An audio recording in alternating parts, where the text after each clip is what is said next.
She walked into his mansion hearing words that should have broken her. "I don't date black women, too loud, too much." But Jade Hamilton didn't run. She couldn't. Not with a traumatized 6-year-old niece who hadn't spoken in months and $43 to her name. What she didn't know was that the cold Korean Mafia boss who said those words would soon be kneeling in a koi pond, begging her not to leave. When her violent past crashes through his gates with a tire iron and a death threat, Jun Hyun will have to choose between the control that kept him alive and the love that's bringing him back to life. One kidnapping, one brutal rescue, one whispered word from a silent child that changes everything. If you're watching this, subscribe and tell me where you're from, because this story proves that the most broken people can build the most beautiful families. The diner smelled like burnt coffee and old grease. Jade wiped down table 6 for the 3rd time that hour, her back aching, her feet screaming in her worn sneakers. The clock above the register said 2:47 p.m., 3 more hours. She glanced toward the back booth where Zuri sat, coloring in a dog-eared book. The little girl's braids were coming loose. Jade made a mental note to redo them tonight, if she had the energy. "Order up!" Danny yelled from the kitchen. Jade grabbed the plates and delivered them to table 9, smiled, said thank you, pocketed a $2 tip. This was her life now. 2 jobs, no sleep, a 6-year-old niece who hadn't spoken in 4 months. She returned to the counter and started refilling napkin holders. Her phone buzzed. A text from her landlord. Rent was late again. She closed her eyes and breathed, "Hey, sweetheart." Jade turned. A man in a stained polo leaned across the counter, grinning. His teeth were yellow. His breath smelled like whiskey. "Can I help you?" she asked, stepping back. "You can give me your number." He reached out and touched her wrist. Jade jerked her arm away. "Don't touch me. Come on, baby. Don't be like that." She said no. Marcus, one of the cooks, appeared in the kitchen doorway. He was holding a spatula like a weapon. The man laughed, but he backed off. He left $1 on the counter and walked out. Jade's hands were shaking. She hated that they were shaking. "You okay?" Marcus asked. "I'm fine." But she wasn't fine. She was tired. Tired of being grabbed. Tired of being spoken to like she was nothing. Tired of smiling when all she wanted to do was scream. An hour later it happened again. Different man. Same entitled hands. This time Jade didn't smile. "Touch me again and I'll break your fingers," she said. Loud, clear. The diner went quiet. The manager, Paul, stormed out of the back. "Jade, office, now." She knew what was coming. She grabbed her bag and didn't argue. "You're fired," Paul said. He didn't even look at her. "He grabbed me. You caused a scene. I defended myself. You're done. Get out." Jade walked out of that office with her head high, but her chest was tight. Her eyes burned. Zuri looked up when Jade reached the booth. She didn't ask what happened. She never asked anything anymore. "Come on, baby," Jade said softly. "We're leaving." They walked out into the Los Angeles heat. The sun was brutal. The sidewalk shimmered. Jade pulled out her phone and checked her bank account. $43. She had another job tonight. Cleaning houses for a company called Elite Services. It paid under the table, and the hours were terrible, but it was something. She texted her supervisor. "Can I bring my niece tonight?" The reply came fast. "Fine, but keep her quiet." Jade looked down at Zuri. The little girl was staring at a pigeon. "We're going to be okay," Jade whispered. Zuri didn't answer. The Hyun estate sat behind tall iron gates in the hills above Los Angeles. Jade had never been here before. The GPS took them down a long, winding driveway lined with trees. The house appeared like something out of a magazine. Modern, glass and stone, cold. Jade parked her beat-up Honda and turned to Zuri. "Stay close to me, okay?" Zuri nodded. They walked up to the service entrance. A woman in a crisp uniform opened the door. Her name tag said, "Mrs. Han." "You're late," Mrs. Han said. "Traffic," Jade replied. "I'm sorry." Mrs. Han looked at Zuri. "She's not supposed to be here." "I know. I'm sorry. She won't be any trouble." Mrs. Han sighed. "Fine, but keep her out of sight. Mr. Hyun is hosting guests tonight." "I will." Mrs. Han handed Jade a list. "Living room, dining room, hallways. Do not go upstairs. Do not enter the study. Do not touch anything you don't need to touch." "Got it." Mrs. Han left. Jade looked down at Zuri. "You can sit in the hallway and draw, okay? Stay where I can see you." Zuri nodded and sat down on the floor, pulling out her coloring book. Jade got to work. The house was immaculate, almost too clean, like no one actually lived here. She dusted shelves that didn't have dust. She wiped down counters that were already spotless. She wondered what kind of person paid someone to clean a house that was already clean. Voices echoed from the lounge, men laughing, glasses clinking. Jade kept her head down and moved quietly. She'd learned long ago that rich people didn't like to be reminded that poor people existed. She was wiping down the bar in the lounge when she heard it. "June, you're impossible." Laughter. "I'm serious. When are you going to settle down?" "Never." More laughter. "Come on, what about that woman last week? The lawyer? Too boring. The model? Too shallow. What about someone different? Someone unexpected?" A pause, then a voice, deep, cold, bored. "I don't date black women." Jade froze. Her hand tightened around the cleaning cloth. "Why not?" someone asked. "Too loud. Too much drama. Not my type." The men laughed, like it was a joke. Jade's stomach twisted. Her face burned. She wanted to storm into that room and throw the cloth in his face. She wanted to scream, but she didn't. She had $43 in her bank account. She had a niece who needed dinner and a roof over her head. So she swallowed the anger. She finished wiping the bar. She walked out of the room with her head high, but her hands were shaking again. Jade didn't sleep that night. She kept hearing his voice. Too loud. Too much. The next morning, she got a text from Elite Services. "Mr. Hyun requested you return tomorrow night." Jade stared at the message. "No, absolutely not." She typed a response. "I'm not available." The reply came immediately. "He's offering double pay." Jade closed her eyes. $43. She deleted her message and typed a new one. "I'll be there." She hated herself a little. The following evening, Jade returned to the estate. Mrs. Han greeted her at the door with the same stern expression. "Mr. Hyun is in his office. Stay out of his way." "I will."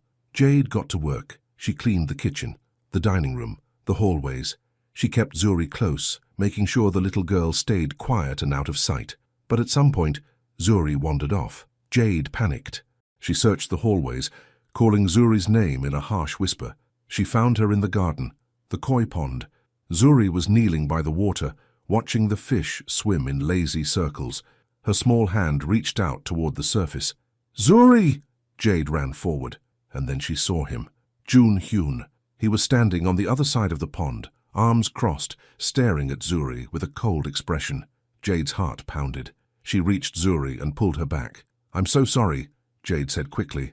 "She didn't mean—" "Keep her away from my pond," Jun said. His voice was ice. "I will. I'm sorry." He turned to walk away, but Zuri made a sound, a small, soft whimper. Jun stopped. He turned back, his dark eyes locked on Zuri. "What's wrong with her?" he asked. Jade's blood boiled. "Nothing is wrong with her. She doesn't talk. That's none of your business."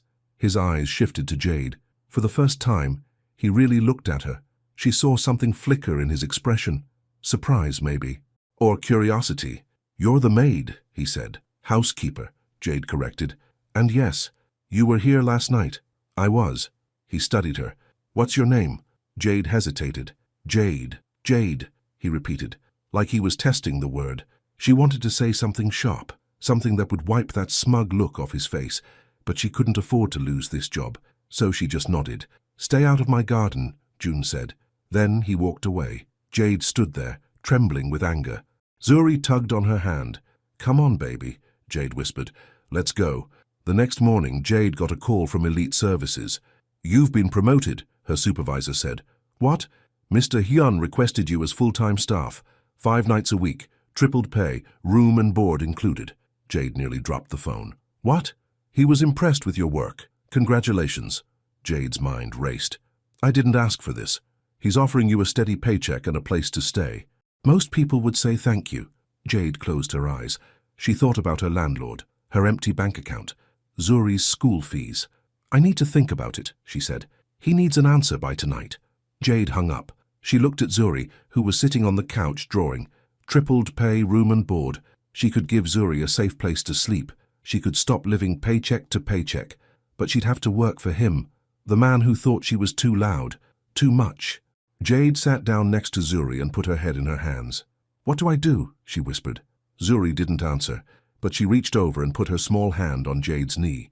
Jade looked down at her, at those big, quiet eyes. She made her decision. That evening, Jade returned to the estate with 2 suitcases and Zuri's backpack. Mrs. Han led them to a small but clean room on the east wing. Meals are served in the staff kitchen, Mrs. Han said. Your hours are 6 p.m. to midnight. Sundays off. Any questions? No, Jade said quietly. Mrs. Han left. Jade set down the suitcases and looked around. The room had a bed, a dresser, and a small window that looked out over the garden. It was more than they'd had in months. Zuri climbed onto the bed and bounced once. She looked at Jade and smiled. Just a little. Jade's chest tightened. Yeah, baby, it's okay. She started unpacking. That night, Jade cleaned the house like she always did. But this time, it felt different. This wasn't just a job anymore. This was where they lived now. She finished her work and walked past the lounge. The door was open. She saw June sitting alone, a glass of whiskey in his hand, staring at nothing. He looked up. Their eyes met. Jade looked away and kept walking, but her heart was pounding. The first week passed quietly. Jade did her job, kept Zuri out of sight, stayed out of June's way, but Zuri kept leaving drawings. Jade would find them scattered around the house. A fish, a flower, a house with a sun. One morning, Jade found one outside June's office door. It was a koi fish, carefully colored in orange and white. Jade picked it up, intending to throw it away. But then the office door opened. June stood there. He looked down at the drawing in her hand. Did she make that? He asked. Yes. I'm sorry. She shouldn't... Leave it. Jade blinked. What? Leave it, he repeated. Then he walked back inside and closed the door. Jade stood there, confused. She slipped the drawing under the door. That night she saw June sitting in his office through the window. The drawing was on his desk. He was staring at it.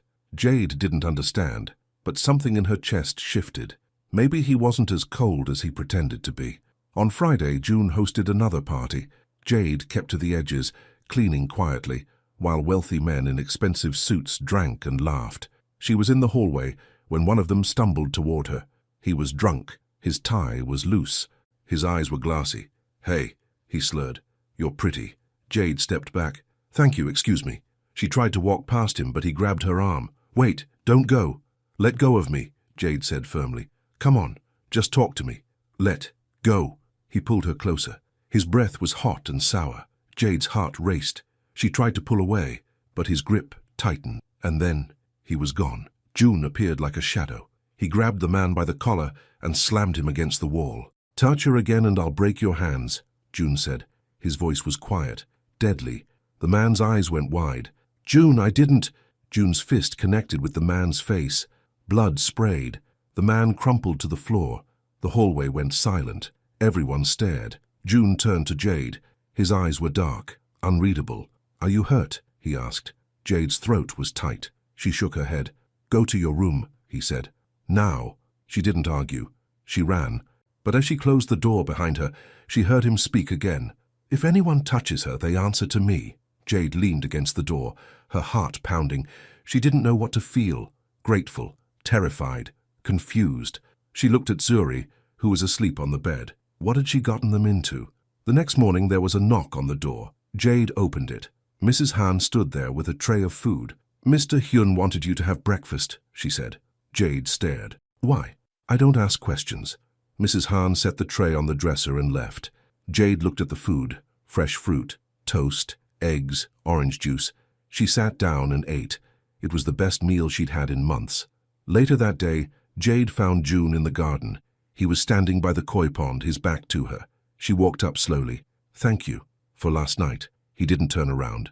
It won't happen again. I know, but still, thank you. He was quiet for a long moment. Then he said, Your niece. Why doesn't she talk? Jade's chest tightened. That's personal. I'm curious. She's been through a lot. What happened? Jade hesitated. She didn't owe him anything, but something in his voice made her answer. Her mother. My sister. She was killed.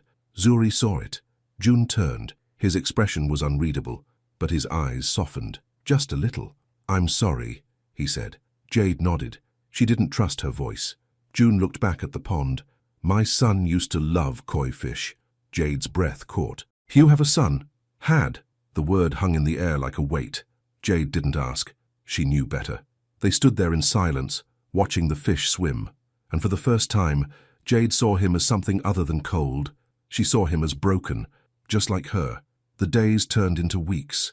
Jade fell into a rhythm. Wake up, make breakfast for Zuri, Clean, cook dinner for the staff, put Zuri to bed, sleep, repeat. It wasn't a bad life. It was better than the diner, better than the one-room apartment with the broken heater. But it was strange, living in someone else's house, walking on someone else's floors, breathing someone else's air, and always feeling his presence.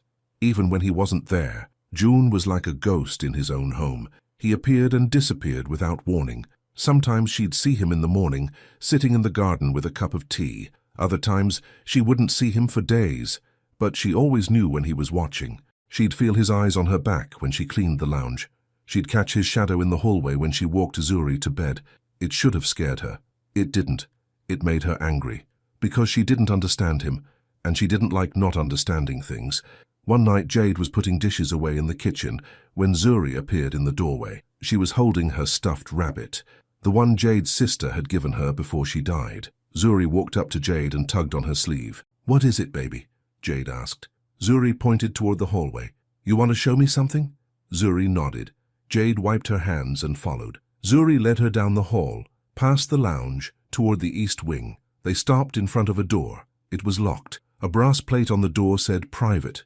Zuri pointed at it. "We can't go in there," Jade said gently. "That's not our space." Zuri frowned. She reached into her pocket and pulled out a piece of paper, a drawing. It was a boy, standing next to a koi pond. Jade's breath caught. "Where did you see this?" Zuri pointed at the door again. Jade's heart raced. She shouldn't. She knew she shouldn't, but she reached for the handle anyway. It was unlocked. The door opened. Inside was a study, dark wood, tall bookshelves, a desk by the window, and photos everywhere, on the walls, on the shelves, on the desk. A woman, beautiful, Korean, smiling, a little boy, maybe 4 years old, round face, big eyes. Jade walked inside slowly. Her chest felt tight. These were the people June had lost. His wife, his son.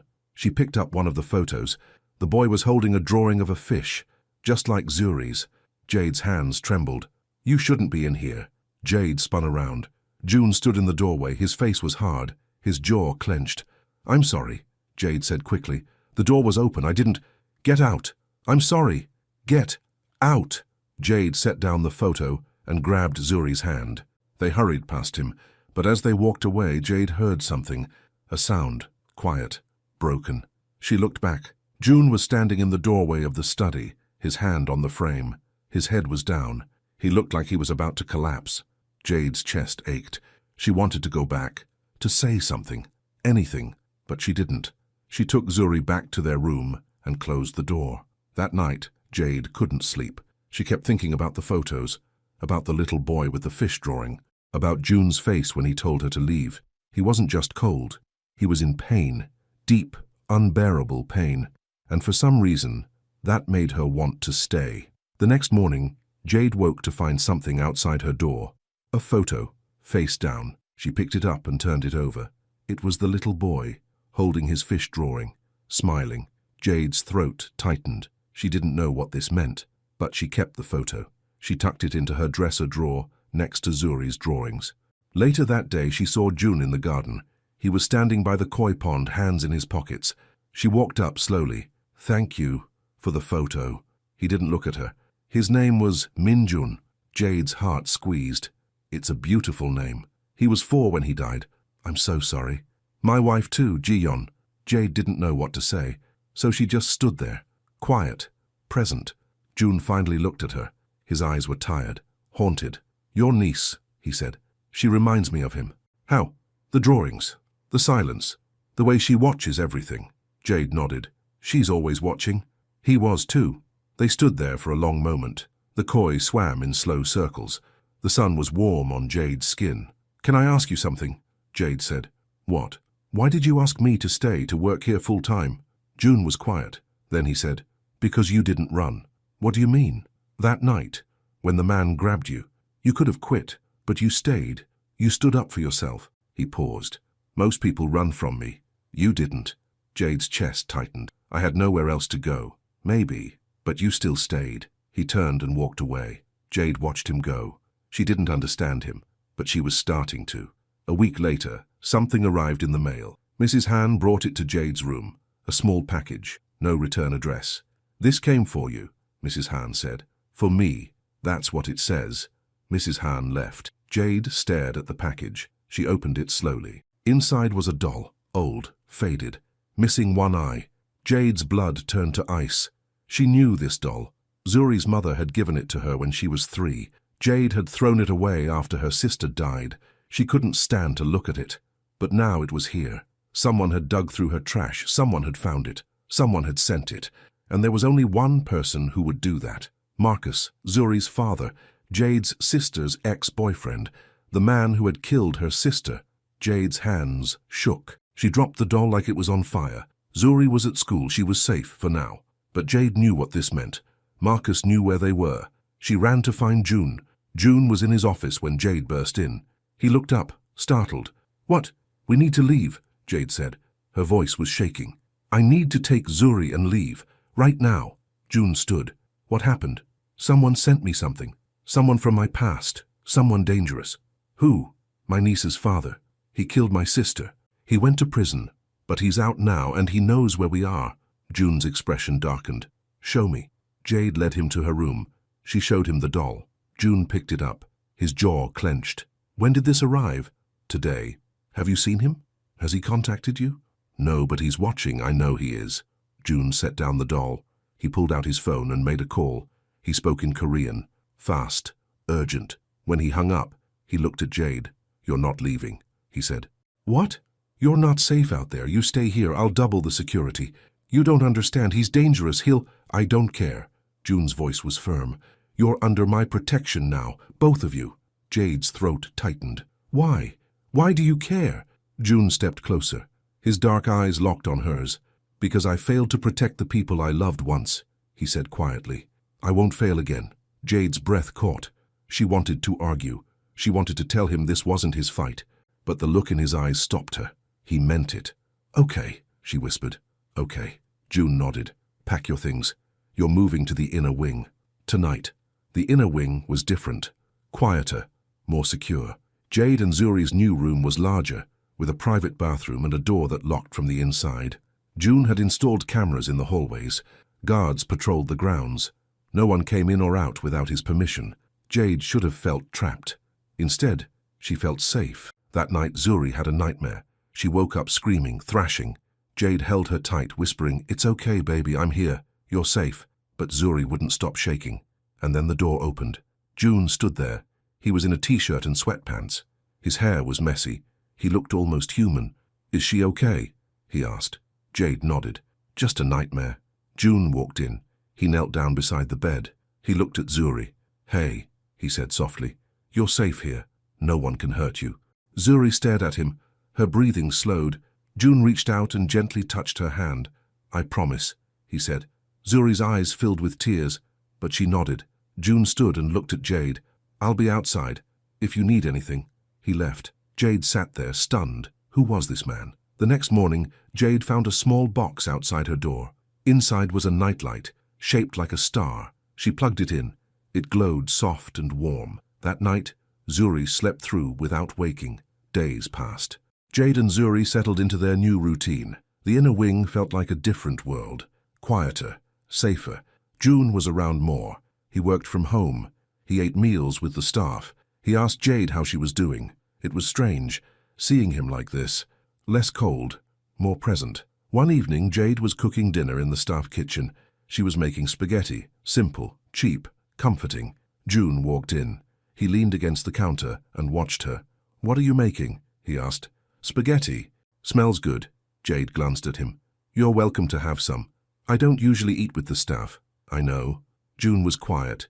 Then he said, "Maybe I should start." Jade smiled, just a little. When dinner was ready, June sat at the table with the rest of the staff. Mrs. Hahn nearly fainted. He ate in silence, but when he finished, he looked at Jade. "That was the best meal I've had in years," he said. Jade's chest warmed. "Thank you. You should cook more often." "I cook every night." "I mean for me." Jade raised an eyebrow. "Are you asking or telling?" June's lips twitched, almost a smile. "Asking." "Then I'll think about it."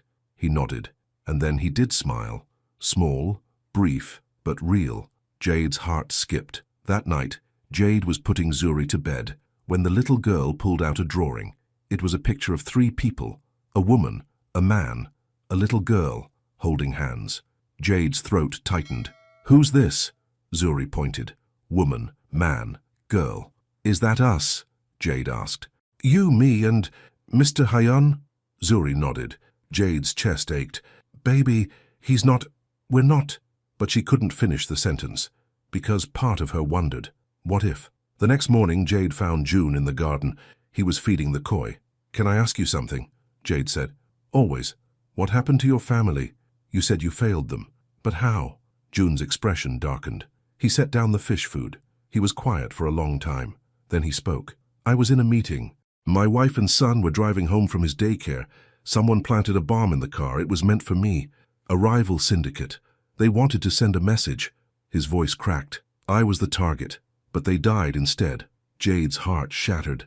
"June, I should have been there. I should have protected them. But I was too busy, too focused on my empire, my power." He looked at her. His eyes were red. "I killed them." "No," Jade said firmly. "You didn't." "I might as well have." Jade stepped closer. She reached out and touched his arm. "You didn't kill them," she said. "Someone else did. Someone evil, but not you." June's jaw clenched. "I failed them. You loved them. That's not failure." He looked at her, really looked at her, and then he did something Jade didn't expect. He reached out and touched her face. His hand was warm, gentle. "You're not like anyone I've ever met," he said quietly. Jade's breath caught. "What do you mean?" "You see me. Not the monster. Not the boss, just me. You're not a monster." "Yes, I am." "No, you're not." They stood there, close, too close. Jade's heart pounded. She should step back. She should walk away. But she didn't, and neither did he.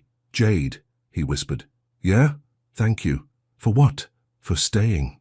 Jade's eyes burned. She nodded, and then Zuri appeared, running toward them, holding a drawing. June stepped back. Jade exhaled. The moment was gone. But something had shifted. Something neither of them could take back. That afternoon, Jade was folding laundry when her phone buzzed. A text from an unknown number. "I'm coming for her." Jade's blood froze. She ran to find June. He was in his office. She burst in without knocking. "He texted me," she said. Her voice was shaking. June stood. "Show me." She handed him the phone. June's expression went cold, hard, dangerous. "He's not getting near you," he said. "He knows where we are." "I don't care. He won't touch you." "Or Zuri." "June." I said no.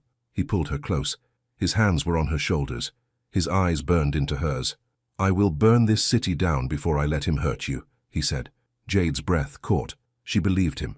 That night, June installed a tracker on Jade's phone. He put guards outside her door. He made her promise not to leave the estate without him. Jade should have been angry. She should have felt controlled. But she didn't. She felt protected, and that terrified her. Because she was starting to depend on him. She was starting to need him. And need was dangerous. Need got people hurt. 2 days later, Jade had to take Zuri to a nearby school for an enrollment test. June insisted on sending a driver. Jade agreed. The test went well. Zuri didn't speak, but she completed the written portion. The teacher said she was smart, advanced for her age. Jade felt proud. They walked out to the car. The driver was waiting. They got in. The driver pulled out onto the road. Everything seemed fine, until Jade noticed the car behind them. Black, tinted windows, following too close. "Excuse me," Jade said to the driver. That car, the black car, suddenly sped up. It rammed into the back of them. Jade screamed. Zuri shrieked. The driver swerved. "Hold on." The black car rammed them again. Harder. The driver lost control. They spun, hit the curb, slammed into a pole. The airbags deployed. Jade's head snapped forward.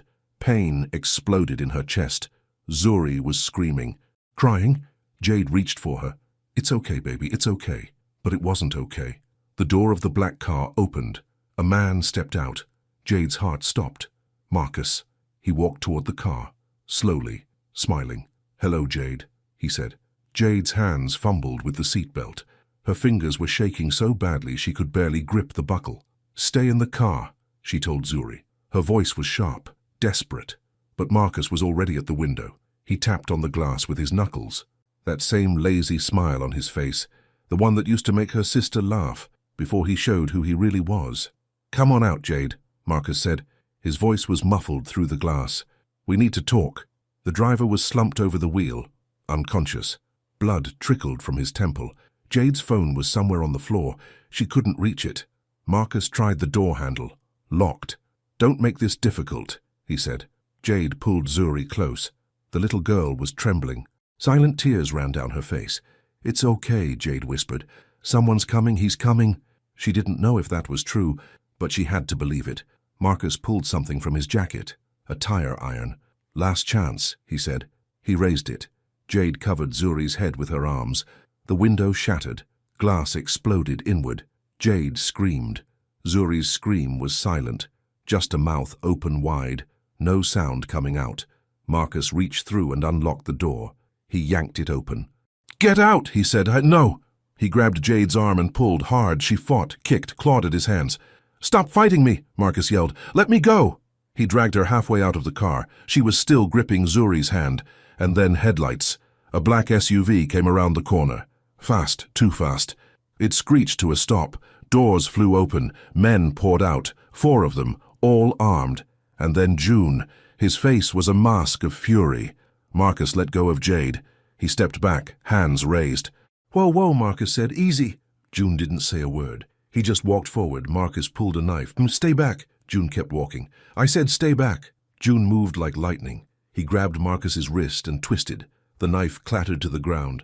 Then June's fist connected with Marcus's jaw once, twice, 3 times. Marcus went down. Blood poured from his nose. June dropped on top of him. His hands closed around Marcus's throat. "You touched her," June said. His voice was quiet. "Dead." Marcus choked. His face turned red. "June!" Jade's voice cracked. June didn't stop. "June, please!" One of the men stepped forward. "Boss, we need him alive for questioning." June's hands tightened. Marcus's eyes rolled back. "June!" Jade screamed. June finally let go. Marcus gasped for air, coughing violently. June stood. He turned to his men. "Take him. I'll deal with him later." They dragged Marcus toward the SUV. He was still coughing, still bleeding. June walked to the car. He knelt down in front of Jade. "Are you hurt?" he asked. Jade shook her head. She couldn't speak. "And Zuri?" Jade looked at Zuri. The little girl was still shaking, but she wasn't bleeding. "She's okay," Jade whispered. June's jaw clenched. He pulled out his phone and made a call. "Send an ambulance and clean up crew now." He hung up. He looked at Jade again. His eyes softened. "Come on," he said. "Let's get you home." He reached out. Jade took his hand. He pulled her out of the car. Her legs gave out. He caught her. "I've got you," he said. Jade's chest heaved. The adrenaline was wearing off. Everything hit her at once. She started crying. June held her. Right there in the middle of the street. He didn't say anything. He just held her. And for the first time in months, Jade let herself break. They returned to the estate. June carried Zuri inside. The little girl had fallen asleep in his arms, exhausted from fear. He laid her on the bed in their room. Then he looked at Jade. "I'm taking you to the medical wing," he said. "I'm fine." "You're not fine. You were in a car accident." "I'm fine, June." "You're bleeding." Jade looked down. There was blood on her sleeve. She hadn't even noticed. "It's just a cut," she said. "I don't care. You're getting checked out." He didn't give her a choice. He led her to the medical wing. A private doctor was already there.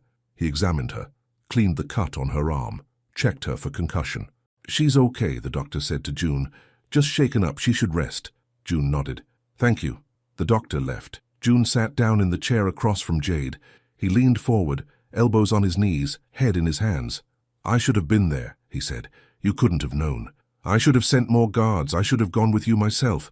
June, I almost lost you." His voice cracked. Jade's breath caught. "You didn't." He looked up. His eyes were red, raw. "I can't do that again," he said.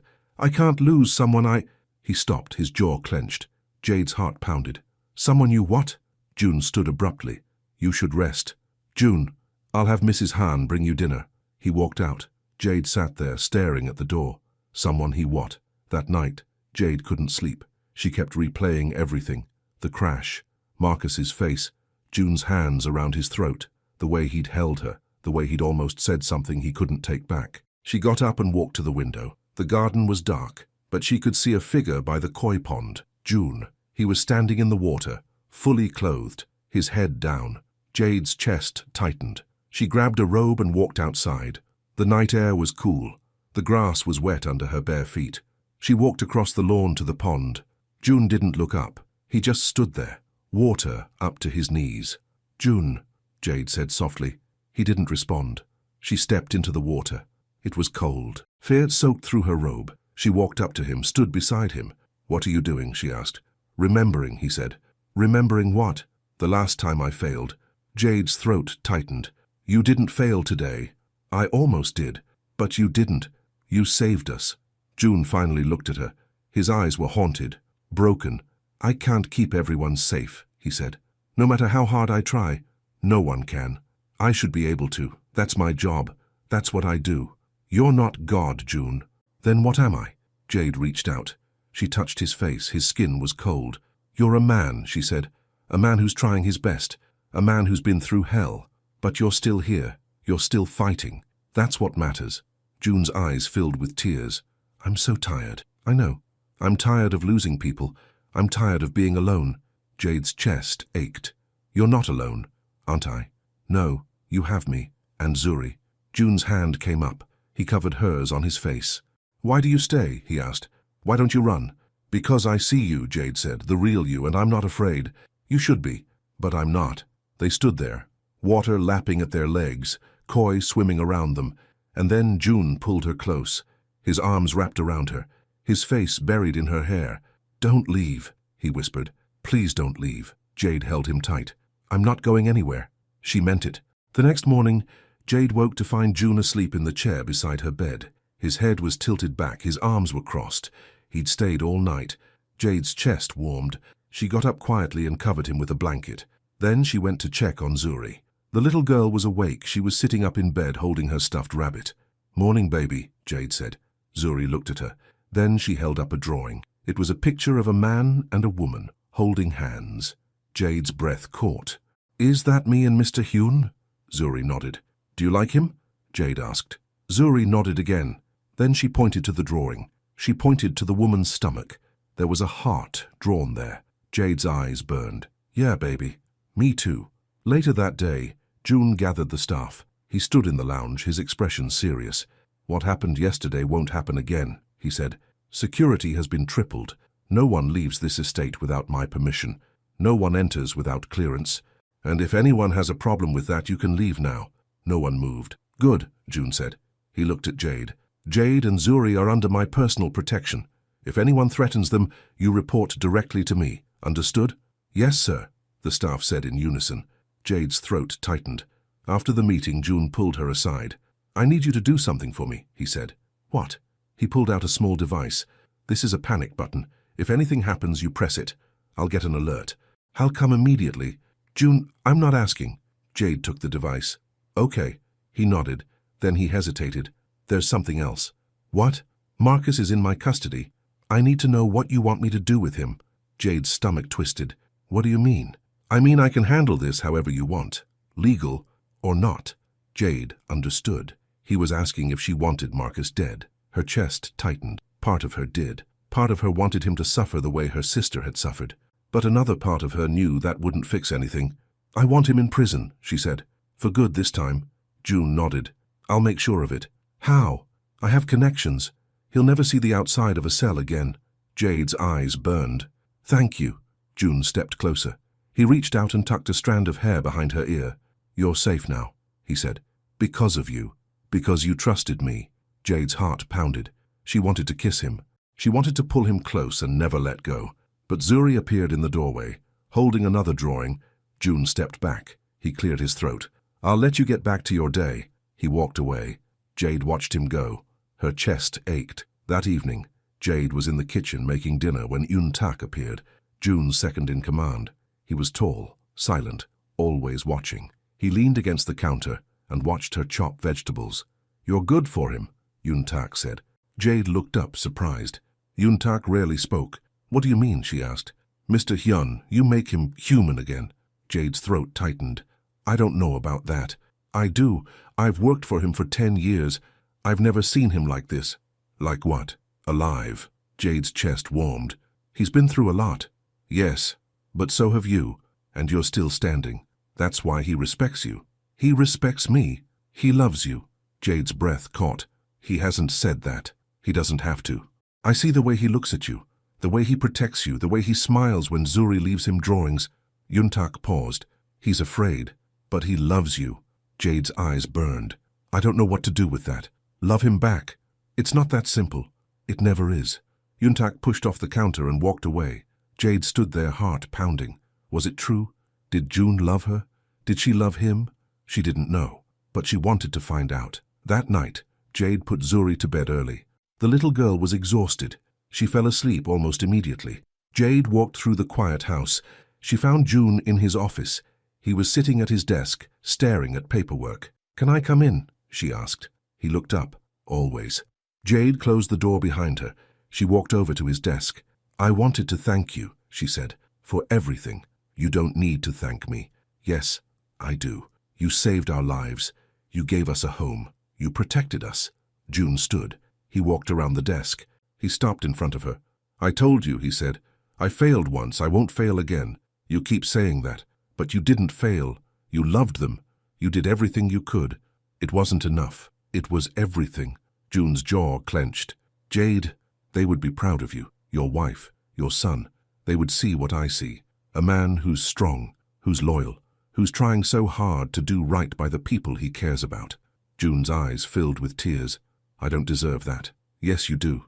I'm a monster." "No, you're not." Jade reached up. She cupped his face in her hands. "You're a good man, Jun Hyun," she said, "and I'm not leaving, no matter what." June's hands came up. They covered hers.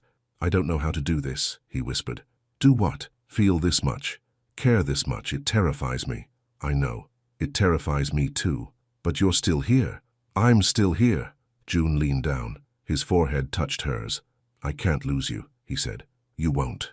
"How do you know?" "Because I'm not going anywhere." June's hands slid down to her waist. He pulled her closer, and then he kissed her. Soft, gentle, desperate.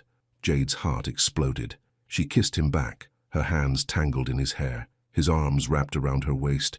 It was everything. It was terrifying. It was right. When they finally pulled apart, June rested his forehead against hers again. "I love you," he whispered. Jade's breath caught. "What? I love you. I know it's too soon. I know it's crazy, but I do." Tears spilled down Jade's cheeks. "I love you too." June's eyes closed. He let out a shaky breath. Then he kissed her again. And this time, neither of them pulled away. The next morning, Jade woke up in June's bed. She was wearing one of his shirts. He was beside her, still asleep. She watched him. His face was peaceful, younger. She reached out and traced the line of his jaw. His eyes opened. He smiled. "Morning," he said. "Morning." He pulled her close. "This is real, right? You're really here?" "I'm really here." "Good." They lay there for a while, just holding each other. Then Jade heard a sound. Footsteps. She sat up. "Zuri." June sat up too. "Is she okay?" "I don't know. I need to check on her." They got dressed quickly and went to Jade's room. Zuri was standing by the window. She was holding something, a piece of paper. Jade walked over. "What is it, baby?" Zuri handed her the paper. It was a drawing, a house, 3 people, a son, and words, written in shaky letters. "My family." Jade's chest exploded. "Zuri!" Zuri looked up at her. Her eyes were wet, and then she spoke. "Mama," she whispered. Jade dropped to her knees. She pulled Zuri into her arms and sobbed. June stood in the doorway, tears streaming down his face. This broken little family, together, finally whole. 3 days later, Marcus was transferred to a federal facility. June made sure the charges were solid: armed kidnapping, attempted murder, parole violation. The evidence was overwhelming. Marcus wouldn't see freedom again. Jade stood in June's office while he made the final call to his lawyer. When he hung up, he looked at her. "It's done," he said. Jade nodded. Her chest felt lighter. "Thank you."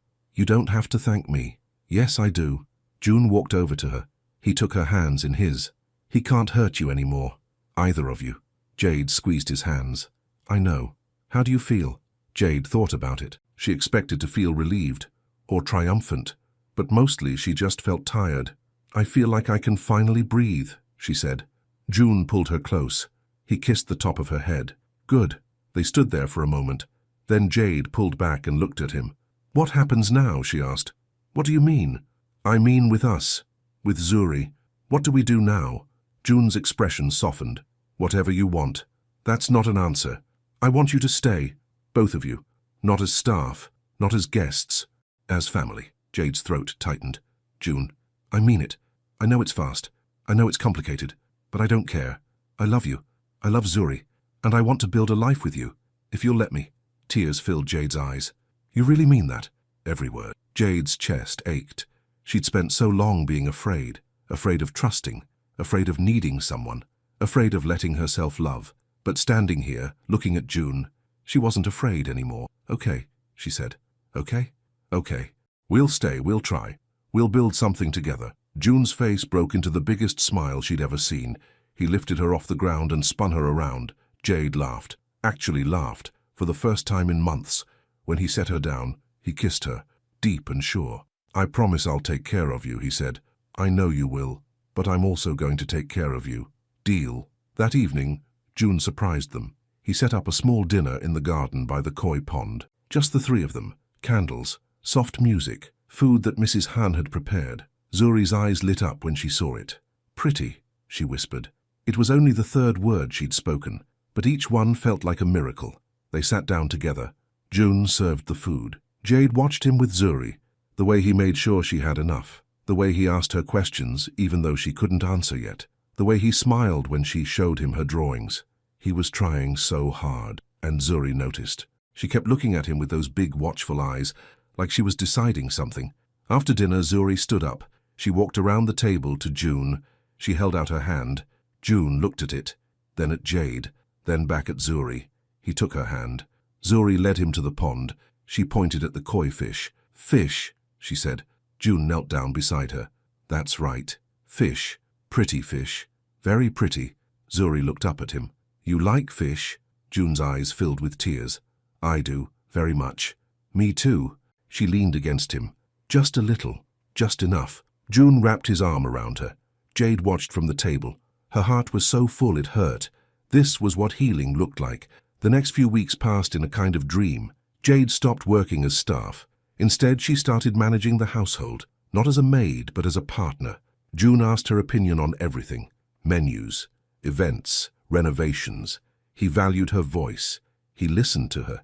It was strange, being treated like an equal, like someone who mattered, but it was also beautiful. Zuri started speaking more, not a lot, but enough. She said good morning.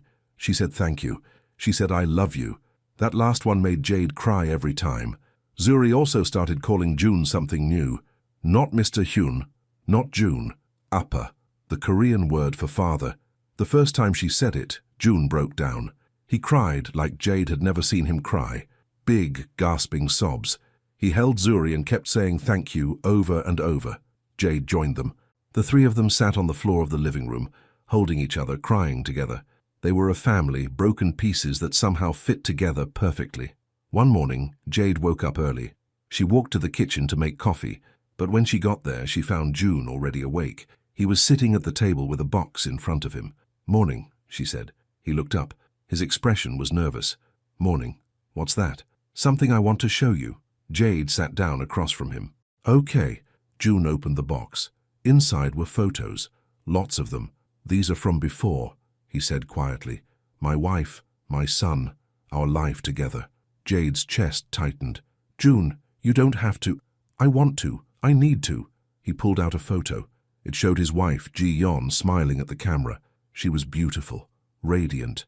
This was our wedding day. She's beautiful. She was. She was also brilliant, kind, patient, everything I wasn't. He pulled out another photo. His son, Min-jun, as a baby. This was the day he was born. I'd never been so scared in my life, but the moment I held him, I knew I'd do anything for him. Jade's eyes burned. You were a good father. I tried to be, but I was always working, always busy, always distracted. I thought I had time. I thought I could make it up to them later. His voice cracked. But there was no later. Jade reached across the table and took his hand. They knew you loved them. I hope so. I know so. June pulled out one more photo. It showed all three of them, Ji-yeon, June and Min-jun, at the koi pond. They were laughing. This was the last photo we took together, June said. 2 days before they died. Jade squeezed his hand. Thank you for sharing this with me.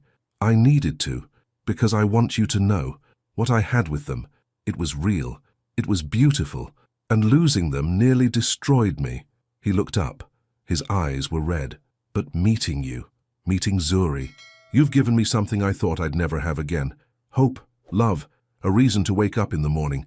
Jade's tears spilled over. Jun, I'm not trying to replace them.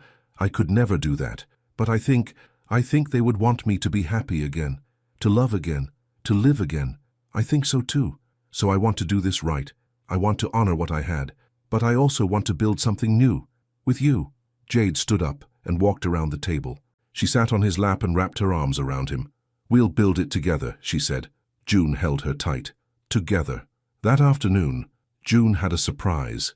He led Jade and Zuri to a room on the second floor. It had been locked since they arrived. What's in here? Jade asked. You'll see. He opened the door. Inside was a bedroom, but it wasn't just any bedroom. It was decorated for a child.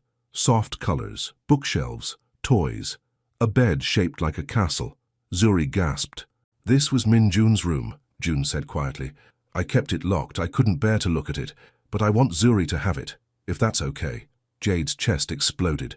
June, are you sure? I'm sure. He would have liked her. They would have been friends. Zuri walked inside slowly. She touched the bed, the toys, the books. Then she turned around and looked at June. Thank you, Appa, she said. June's face crumpled. He knelt down and pulled her into a hug. You're welcome, sweetheart. Jade watched them, her heart so full she thought it might burst. This was family, this was love, this was home. 2 months later, June took them on a trip, just the three of them, to a beach house he owned on the coast. It was simple, quiet, beautiful. They spent their days walking on the beach, building sandcastles, collecting shells. Zuri laughed. She ran. She played. She was healing. They all were. One evening, June and Jade sat on the porch, while Zuri played in the sand. The sun was setting. The sky was orange and pink. I have something to ask you, June said. Jade looked at him. What? He pulled out a small box. Jade's breath caught. I know it's fast, June said. I know we've only been together for a few months, but I also know what I want, and I want you, I want Zuri, I want this life, forever. He opened the box. Inside was a ring. Simple, elegant, perfect. Jade Hamilton, June said. Will you marry me? Jade's hands flew to her mouth. Tears streamed down her face. Yes, she whispered. Yes, 1,000 times yes. June slid the ring onto her finger. Then he kissed her, deep and slow and full of promise. When they pulled apart, they heard clapping. Zuri was standing a few feet away. She was smiling, actually smiling. Mama getting married, she said. Jade laughed through her tears. Yes, baby. Mama's getting married. Zuri ran over and threw herself into their arms. They sat there on the porch, the three of them, holding each other, watching the sun set. A family, whole and healed. 6 months later they got married. It was a small ceremony, just close friends and staff. Yuntak stood as June's best man. Mrs. Han cried through the entire thing. Zuri was the flower girl. She wore a white dress and carried a basket of petals. She walked down the aisle with confidence. When she reached the front, she turned to the crowd and said, My mama and my appa. Everyone laughed. Jade cried. When June and Jade said their vows, June's voice shook. I thought I'd lost everything, he said. I thought I'd never feel whole again. But then you walked into my life. You and Zuri. You showed me that healing is possible, that love is possible, that second chances are real. I promise to love you, to protect you, to be the man you deserve, for the rest of my life. Jade could barely speak through her tears. You saved us, she said, but we also saved you. We're stronger together. We're a family, and I promise to stand by you, to love you, to build a life with you, no matter what comes our way. They kissed. Everyone cheered. And for the first time in years, June felt at peace. A year later, Jade stood in the garden by the koi pond. She was 8 months pregnant. Her hand rested on her belly. June walked up behind her and wrapped his arms around her waist. How are you feeling? He asked. Big, tired, happy, good. Zuri's excited to be a big sister. I know. She keeps asking when the baby's coming. Jade laughed. Soon. June turned her around to face him.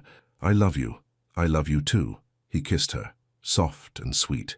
Then Zuri came running out. She was holding a new drawing. Look, Appa.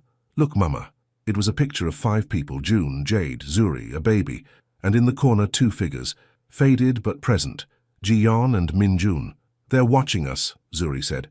Keeping us safe. June's eyes filled with tears. He knelt down and pulled Zuri into a hug. Yes, sweetheart, he said. They are. Jade knelt down too. They held each other, a family connected by love, by loss, by hope. The koi swam in peaceful circles. The sun warmed their faces, and in that moment, everything was exactly as it should be. 5 years later, Jade stood in the kitchen, teaching Zuri how to make dumplings. Zuri was 12 now, talkative, bright, full of life. Their son, Ezra, sat at the table, coloring. He was 4. He had June's eyes and Jade's smile. June walked in from his office. He'd stepped back from the syndicate. Let Yun Tak run most of it. He worked from home now, present, involved. He kissed Jade on the cheek. Smells good. We're making dumplings for dinner. My favorite. He ruffled Ezra's hair. What are you drawing, buddy? Koi fish, like the ones in the pond. June smiled. Just like your brother used to draw. Ezra looked up. Minjun? That's right. I wish I could have met him. He would have loved you. Zuri looked over from the counter. I think he does love him. He's watching, just like Mama Ji-yeon. June's chest tightened, but it was a good tightness. A healing one. Jade walked over and took his hand. You okay? I'm more than okay. I'm happy. Me too. They stood there, in their kitchen, surrounded by laughter and love and life. This was what healing looked like. Not forgetting the past, but honoring it, learning from it, and building something beautiful from the ashes. June looked around at his family, his wife, his daughter, his son. He thought about Ji-yeon and Min-jun. He hoped they were proud. He hoped they were at peace. And he hoped they knew that their love hadn't died. It had just transformed into something bigger, something stronger, into this. A family built on pain, but sustained by love. Imperfect, messy, real, and absolutely, perfectly whole. The end.